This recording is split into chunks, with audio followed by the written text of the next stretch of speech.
Hi welcome to Rama Telugu కథలు. ఈరోజు పొడుపు కథ వచ్చేసి నీతో దెబ్బలు తిన్నాను, నిలువుగా ఎండిపోయాను, నిప్పులు గుండం తొక్కాను, గుప్పెడి బూడిద అయ్యాను. దీనికి ఆన్సర్ కథ చివరిలో చెప్తా. ఈరోజు కథ పేరు మంచినీటి బావి. రాజయ్య రంగయ్య ఇద్దరు అన్నదమ్ములు. ఇద్దరు కొత్త ఇల్లు కట్టుకోవాలని అనుకున్నారు. అందుకోసం వారి స్థలానికి మధ్యలో ఉన్న బావిని పూర్తి చేయాలని నిర్ణయించుకున్నారు. కానీ ఆ బావి ఊరు ప్రజలందరి దాహం తీరుస్తుంది. ఊరు మొత్తానికి మంచినీటి బావి అదొక్కటే. బావిని పూర్తి చేయాలనుకుంటున్న విషయం తెలిసి గ్రామ పెద్ద ఆ బావిని వదిలి దానికి చెరొక వైపు ఇల్లు కట్టుకోండి, అంతేకాని బావిని మూసేయడం భావ్యం కాదు అని చెప్పాడు.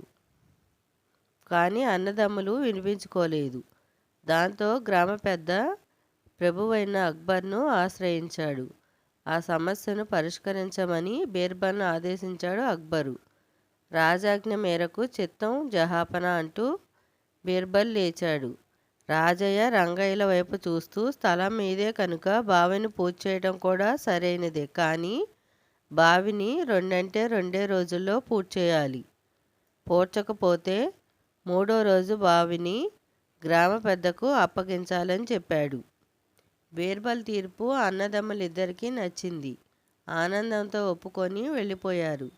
గ్రామ పెద్ద మాత్రం నిరాశగా వెనుదిరిగాడు. అంతా గమనించిన అక్బర్ బీర్బల్ మారువేషంలో మనం ఆ ఊరు గుండా వెళ్ళేటప్పుడు ఆ బావి మనిద్దరి దాహం తీరుస్తుంది. అంత మంచినీటి బావిని పూర్తి చేయడానికి అనుమతి ఇవ్వడం నాకు నచ్చలేదు. నేను ఆ బావిని పూడ్చకుండా ఆపగలను, కానీ నీ మీద నమ్మకంతో నా అధికారాన్ని ప్రదర్శించలేదు అన్నాడు. అప్పుడు బీర్బల్, జహాపన నన్ను నమ్మండి, వేచి చూడండి, ఫలితం మీకే తెలుస్తుంది అని నవ్వుతూ అన్నాడు. వారం రోజులు గడిచాయి. ఒకరోజు అక్బరు బీర్బలు మారువేషంలో ఆ ఊరి మీదుగా వెళుతూ ఆ బావిని చూశారు. బావి అలాగే ఉండటంతో బీర్బల్, బావి అలాగే ఉంది, ఏం చేశావు అని అడిగాడు. అప్పుడు బీర్బల్, సున్నితమైన వెన్న తీయాలన్నా వేలు వంచాలి, అటువంటిది బావిని ముయ్యాలంటే ఎన్నో చేతులు కలపాలి. గ్రామ పెద్దకు చిన్న సలహా ఇచ్చాను.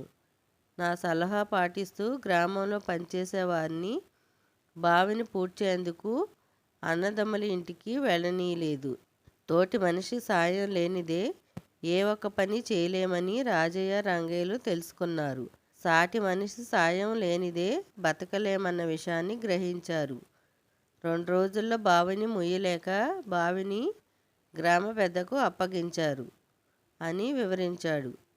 శభాష్ బీర్బల్, నీ తెలివితో బావిని కాపాడావంటూ మెచ్చుకున్నాడు అక్బరు. ఈరోజు కథ ఇంతేనండి. పొడుపు కథకు ఆన్సర్ పిడక. మరో కథతో కలుద్దాం.